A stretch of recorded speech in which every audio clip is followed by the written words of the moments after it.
सुल्तान अयूबी को जब ये इत्तला मिलने लगे कि लोग 6 रोज पहले ही तमाशागाह में जमा होना शुरू हो गए हैं तो वो बहुत खुश हुआ, मगर अली बिन सुफियान परेशान सा नजर आता था। उसने सुल्तान के आगे इस परेशानी का इजहार कर भी दिया था। सुल्तान अयूबी ने मसर्रत से इसे कहा था, अगर तमाशाइयों की तादाद 1 लाख हो जाए तो हमें 5000 सिपाही तो मिल ही जाएंगे। मोहतरम अमीर, अली बिन सुफियान ने कहा, मैं तमाशाइयों के हुजूम को किसी और जाविये से देख रहा हूं। मेरे अंदाजे के मुताबिक अगर तमाशाइयों की तादाद 1 लाख हुई तो इसमें 1000 जासूस होंगे। देहात से औरतें भी आ रही हैं। इनमें ज्यादातर सूडानी हैं। इनमें अक्सर का रंग इतना गोरा है कि ईसाई औरत इनमें छप सकती है। मैं तुम्हारी इस मुश्किल को अच्छी तरह समझता हूं अली। सुल्तान ने कहा, लेकिन तुम जानते हो कि मैंने जिस मेले का इंतजाम किया है वो क्यों जरूरी है। तुम अपने महकमे को और ज्यादा होशियार कर दो, मैं इसके हक में हूं। अली बिन सुफियान ने कहा, यह मेला बहुत ही जरूरी है। मैंने अपनी परेशानी आपको परेशान करने के लिए नहीं बताई, सिर्फ ये इत्तला पेश की है कि ये मेला अपने साथ क्या खतरा ला रहा है। काहिरा में आर्जी कहवा खाने खुल गए हैं जो सारी रात शायकीन से भरे रहते हैं। तमाशाइयों में से बाज ने शहर के बाहर खैमे नस्ब कर लिए हैं। मेरे गिरोह ने मुझे इत्तला दी है कि उनमें भी कमारबाजों और इस्मत फरोशों के खैमे मौजूद हैं। कल मेले का दिन है। नाचने गाने वालियों ने तमाशाइयों से दौलत के ढेर इकट्ठे कर लिए हैं। मेला खत्म हो जाएगा तो यह गिलाजत भी हुजूम के साथ ही साफ हो जाएगी। सुल्तान अयूबी ने कहा, मैं इस पर पाबंदी आयद नहीं करना चाहता। मिस्र की इखलाकी हालात अच्छी नहीं। रक्स और इस्मत फिरोशी 1-2 दिनों में खत्म नहीं की जा सकती। अभी मुझे ज्यादा से ज्यादा तमाशाइयों की जरूरत है। मुझे फौज तैयार करनी है और तुम जानते हो अली, हमें बहुत ज्यादा फौज की जरूरत है। मैंने फौज और इंतजामिया के सरबराहों के इजलास में यह जरूरत वजाहत से बयान कर दी थी। मैं आपको इस वजाहत से रोक नहीं सका था। अमीर मोहतरम अली बिन सुफियान ने कहा, मेरी सुराग रसान निगाहों में इन सरबराहों में निस्फ ऐसे हैं जो हमारे वफादार नहीं। आप अच्छी तरह जानते हैं कि उनमें कुछ ऐसे हैं जो आपको इस गद्दी पर नहीं देखना चाहते और बाकी जो हैं उनकी दिलचस्पियां सोडानियों के साथ हैं। मैंने इनमें से हर एक के पीछे एक एक आदमी छोड़ रखा है। मेरे आदमी मुझे उनकी सरगर्मियों से आगाह करते रहते हैं। किसी की कोई खतरनाक सरगर्मी सामने आती है। सुल्तान अयूबी ने पूछा, नहीं। अली बिन सुफियान ने जवाब दिया, सिवाय इसके कि ये लोग अपनी हैसियत और रुतबों को फरामोश करके रातों को मशकूक खैमों में और इन मकानों में जाते हैं जो आर्जी के वो खाने और रक्सगाहें बन गए। 2 ने तो नाचने वाली लड़कियों को घरों में भी बुलाया है। उनसे ज्यादा मेरा दिमाग उन 2 बादबानी कश्तियों पर घूम रहा है जो 10 रोज गुजरे बुहेरा रोम लेकिन के साहिल के साथ देखी गई थी। इनमें क्या खास बात थी? सुल्तान अयूबी ने पूछा। इस वक्त तक बुहेरा रोम के साहिल से फौज को वापस बुला लिया गया था। वहां ढकी छपी जगहों पर 2-2 फौजी समंदर पर नजर रखने के लिए बिठा दिए गए थे। अली बिन सुफियान ने माहीगीरों और सहराई खाना बदोशों के लिबास में साहिल पर इंटेलिजेंस के चंद आदमी मुकर्रर कर दिए थे। ये एहतमाम एक तो इसलिए किया गया था कि सलीबी अचानक हमला न कर दें और दूसरे इसलिए कि उधर से सलीबियों के जासूस न आ सकें। मगर साहिल बहुत लंबा था। कहीं कहीं चट्टानें भी थीं जहां समंदर अंदर आ जाता था। सारे साहिल पर नजर नहीं रखी जा सकती थी। 10 रोज गुजरे ऐसी ही एक जगह से जहां समंदर चट्टानों के अंदर आया हुआ था। 2 बादबानी कश्तियां निकलती देखी थीं। वो शायद रात को आई थीं। उन्हें जाता देखकर सुल्तान के 2 सवार सरपट घोड़े दौड़ाते इस जगह पहुंचे जहां से कश्तियां निकल कर गई थी। वहां कुछ भी न था। कोई इंसान नहीं था और कश्तियां समंदर में दूर चली गई थी। कश्तियों और बादबानों की साख्त बताती थी कि ये मिस्र के माहीगीरों की नहीं, समंदर पार की मालूम होती थी। सवार थोड़ी दावर तक सहरा में गए। उन्हें किसी इंसान का सुराग नहीं मिला। उन्होंने काहिरा इत्तला भी जुआ दी थी कि साहिल के साथ 2 मशकूक कश्तियां देखी गई हैं। अली बिन सफान के लिए यह मुमकिन न था कि रेगजार में उन्हें ढूंढ लेता जो कश्तियों में से आतरी थे। इत्तला पहुंचते पहुंचते 3 दिन गुजर गए थे। यह भी यकीन नहीं था कि कश्तियों से कौन यात्रा है। अली बिन सुफियान ने सुल्तान अयूबी के इस सवाल के जवाब में कि उन कश्तियों में क्या खास बात थी, ये वजाहत कर दी और कहा, हम मेले की मनादी 1.5 महीने से करवा रहे हैं। 1.5 महीने में खबर यूरोप के वस्त तक पहुंच सकती है और वहां से जासूस आ सकते हैं।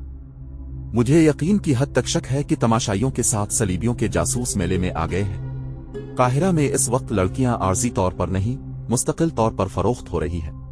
सुल्तान समझ सकते हैं कि उनके खरीदार मामूली हैसियत के लोग नहीं हो सकते। इन खरीदारों में काहिरा के ताजिर, हमारी इंतजामिया और फौज के सरबराह और नामी ग्रामी बर्दा फरोश शामिल हैं। बकने वाली लड़कियों में सलीबियों की जासूस लड़कियां हो सकती हैं और यकीनन होंगी। सुल्तान अयूबी उन इत्तलाओं से परेशान न हुआ। बुहेरा रोम में सलीबियों को शिकस्त दिए तकरीबन 1 साल गुजर गया था। अली बिन सुफियान ने समंदर पार जासूसी का इंतजाम कर रखा था जो मजबूत और 100% काबिल एतमाद नहीं था। ताहम ये इत्तला मिल गई थी कि सलीबियों ने मिस्र में जासूस और तखरीबकार भेज रखे हैं। अभी ये मालूम नहीं हो सका था कि मिस्र के मुतालिक उनके मंसूबे क्या है। बगदाद और दमिश्क से आने वाली इत्तलाओं से पता चला था कि सलीबियों ने ज्यादातर दबाव उधर ही रखा हुआ है। वहां खुसूसन शाम में वो मुसलमान उमरा को अयाशियों और शराब में डबोती चले जा रहे थे। सुल्तान नूरुद्दीन जंगी की मौजूदगी में सलीबी अभी बड़ा रास्त टुकर लेने की जरत नहीं कर रहे थे। बुहेरा रोम में जब सलाउद्दीन अयूबी ने उनका बीड़ा बमा लश्कर गर्क कर दिया था, अलिफादेर अरब में सुल्तान जिंदगी ने सलीबियों की ममलुकत पर हमला करके उन्हें सुलह पर मजबूर किया और जिज़िया वसूल कर लिया था। इस मरके में बहुत से सलीबी सुल्तान जिंदगी की कैद में आए थे, जिनमें रेनाट नाम का एक सलीबी सालार भी था। सुल्तान जिंदगी ने इन कैदियों को रहा नहीं किया था क्योंकि सलीबियों ने मुसलमान जंगी कैदियों को शहीद कर दिया था। इसके अलावा सलीबी अहद शिकनी भी करते थे। सुल्तान अयूबी को इत्मीनान था कि उधर सुल्तान जंगी सल्तनत इस्लामिया की पासबानी कर रहा है, फिर भी वो फौज तैयार कर रहा था ताकि सलीबियों से फलस्तीन लिया जाए और अरब की सरजमीन को कुफार से पाक किया जाए। इसके साथ ही वो मिस्र का दिफा मजबूत करना चाहता था। बैक वक्त हमले और दिफा के लिए बेशुमार फौज की जरूरत थी। मिस्र में भर्ती की रफ्तार सुल्तान अयूबी के अज़ाइम के मुताबिक सुस्त थी। इसकी एक वजह यह थी कि सोडानियों की जो फौज तोड़ दी गई थी उसके कमांडर और ओहदेदार देहात में सुल्तान अयूबी के खिलाफ प्रोपेगेंडा करते फिर रहे थे। इस फौज में से थोड़ी सी तादाद सुल्तान की फौज में वफादारी का हल्फ अलिफाटे कर शामिल हो गई थी। कुछ फौज मिस्र से तैयार कर ली गई थी और कुछ सुल्तान जिंदगी ने भेज दी थी। मिस्र के लोगों ने अभी ये फौज नहीं देखी थी, न ही उन्होंने सुल्तान अयूबी को देखा था। सुल्तान अयूबी ने इस मेले का ऐलान करके अपने फौजी सरबराहों और उनके मातहत कमांडरों वगैरह को हिदायत दी थी कि वो बाहर से आए हुए लोगों से मिलें और प्यारो मोहब्बत से इनका एतमाद हासिल करें। उन्हें बावर कराएं कि वो उन्हीं में से हैं और हम सब का मकसद ये है कि खुदा और रसूल की सल्तनत को दावर दावर तक फैलाना और इसे सलीबियों से पाक करना है। मेले से एक रोज पहले अली बिन सुफियान सुल्तान को जासूसों के खतरे से आगाह कर रहा था। उसने कहा, अमीर मोहतरम, मुझे जासूसों का कोई डर नहीं। दरअसल खतरा अपने उन कलिमागो भाइयों से है जो कुफार के साथ मिलकर हमले को कामयाब बनाते हैं। अगर उनका ईमान मजबूत हो तो जासूसों का पूरा लश्कर भी कामयाब नहीं हो सकता। मेले के तमाशाइयों में जो नाचने वाली लड़कियां नजर आ रही है वो सलीबियों का जाल है, ताहम मेरा गिरोह दिन रात मसरूफ है। अपने आदमियों से ये कह दो कि किसी जासूस को जान से न मारी। सुल्तान अयूबी ने कहा, जिंदा पकड़ो। जासूस दुश्मन के लिए आंख और कान होता है, लेकिन हमारे लिए वो जुबान है। वो तुम्हें उनकी खबरें देगा जिन्होंने इसे भेजा है। मेले की सुबह तुलू हुई। वो मैदान बहुत ही वसी था जिसके 3 अतराफ तमाशाइयों का हुजूम था। जिस तरफ रेत के टीले थे उधर किसी को नहीं जाने दिया गया था। जंगी दफ बजने लगे। घोड़ों के टापों की आवाजें इस तरह सुनाई दें जैसे सैलाबी दरिया आ रहा हो। गर्द आसमान की तरफ अलिफाटे रही थी। ये 2000 से ज्यादा घोड़े थे। पहला गेवर सवार मैदान में दाखिल हुआ। ये सलाउद्दीन अयूबी था। इसके दिनों तरफ इल्म बरदार थे और पीछे सवारों का दस्ता था। घोड़ों पर फूलदार चादरी डाली गई थी। हर सवार के हाथ में बर्छी थी। बर्छी के चमकते हुए फल के साथ रंगीन कपड़े की छोटी सी झंडी थी। हर सवार की कमर से तलवार लटक रही थी। घोड़े दाल की चाल आ रहे थे। सवार गर्दनें ताने और सीने फैलाए बैठे थे। उनके चेहरों पर जलाली तासुर था। यूं मालूम होता था जैसे ये तमाशाइयों के दम बखुद हुजूम से आला व बरतर हों। उनकी आन बान देखकर तमाशाइयों पर खामोशी तारी हो गई थी। उन पर रोब छा गया था। तमाशाई नीम दायरे में खड़े थे। उनके पीछे तमाशाई घोड़ों पर बैठे थे और उनके पीछे के तमाशाई ऊंटों पर बैठे थे। एक एक घोड़े और एक एक ऊंट पर 2-2, 3-3 आदमी बैठे थे। उनके आगे एक जगह शामियाना लगाया गया था जिसके नीचे कुर्सियां रखी थी। यहां ऊंची हैसियत वाले तमाशाई बैठे थे। इनमें ताजिर भी थे, सुल्तान की हुकूमत के अलिफ अफसर और शहर के मुअज्जिजीन भी।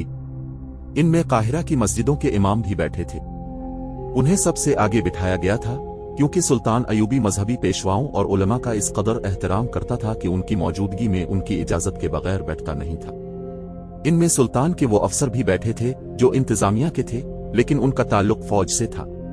सुल्तान ने उन्हें खास तौर पर कहा था कि उन ज़ौमा में बैठकर उनके साथ दोस्ती पैदा करें। इनमें खादिम अल-दीन अल-बर्क था।